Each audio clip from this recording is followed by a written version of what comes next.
আসসালামু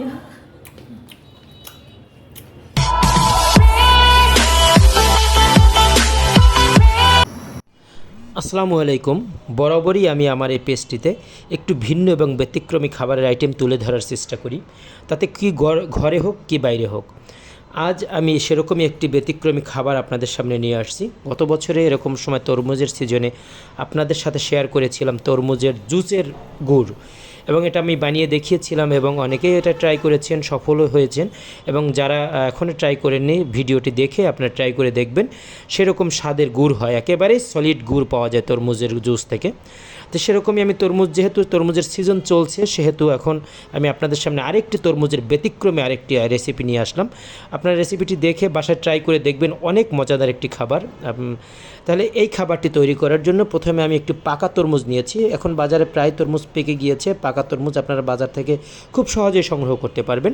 সেরকম পাকা তরমুজ নিয়ে আমি তরমুজগুলোর একটু ছোট করে কেটে নিচ্ছি, বিচি ছাড়িয়ে নিচ্ছি, কারণ বিচিগুলো থাকলে এটা আসলে খাবারটার স্বাদ নষ্ট করে ফেলতে পারে। সেই জন্য আমি বিচি ছাড়িয়ে তরমুজগুলোর ছোট আকার করে নিচ্ছি। এখন আমি কড়াইতে তেল দিয়ে, সরিষার তেল দিয়ে 2টি মরিচ, শুকনো মরিচ এবং এর সাথে কিছু পেঁয়াজ ভাজি করেছিলাম, সেই পেঁয়াজ এবং শুকনো মরিচগুলো আমি একটি প্লেটে নিয়েছি, সাথে কাঁচা পেঁয়াজও নিয়েছি, কারণ 2 ধরনের ফ্লেভার আসবে। এই কাঁচা পেঁয়াজ এবং ভাজা পেঁয়াজ থেকে 2 ধরনের ফ্লেভার আসবে, এর জন্য আমি 2 ধরনের পেঁয়াজ নিয়েছি।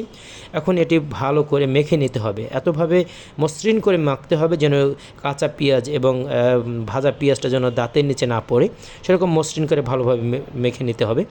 এখন আমি এর সাথে মিশিয়ে নিচ্ছি হচ্ছে বিট লবণ। এই বিট লবণটা হচ্ছে এই তরমুজটার স্বাদ আরও বহুগুণ বাড়িয়ে দেবে। তেঁতুল দিয়েছি, বিচি ছাড়ানো তেঁতুল। এই তেঁতুলটা আসলে সচরাচর এখন পাকা তেঁতুল পাওয়া যায়, আপনারা বাজার থেকে সেটা সংগ্রহ করবেন। এর সাথে নিয়েছি আমি 2 টেবিল চামচ পরিমাণে চিনি নিয়েছি। এখন এর মধ্যে আমি তরমুজটা দিয়ে দিচ্ছি, যে ছোটো করে কাটা যে তরমুজটা ছিল সেটি দিয়ে দিচ্ছি।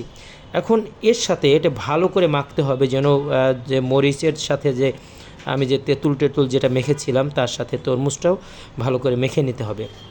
আপনারা ইতিপূর্বে জানেন যে তরমুজে যদি লবণ দেওয়া হয় তাহলে তরমুজে কিন্তু পানি ছেড়ে দেয়, সেহেতু এই খাবারটি কিন্তু বেশি সময় রেখে আপনারা খেতে পারবেন না। তো আমি একটু চেখে দেখলাম যে এখানে চিনির পরিমাণ কম হয়ে গিয়েছে, আমি চিনি আরেকটু বাড়িয়ে দিয়েছি এবং এর সাথে অ্যাড করলাম হচ্ছে গোলমরিচের গুঁড়ি, কারণ গোলমরিচের গুঁড়িটি হচ্ছে আরও বেশি স্বাদ বাড়িয়ে দেয়। তাহলে তৈরি হয়ে গেল দারুণ স্বাদের তেঁতুলি তরমুজ। এখন আসেন আমরা এটা খেয়ে দেখি কেমন হলো। এক্সিলেন্ট, সেই রকমের স্বাদ। আপনারা বানিয়ে এরকম খেয়ে দেখবেন।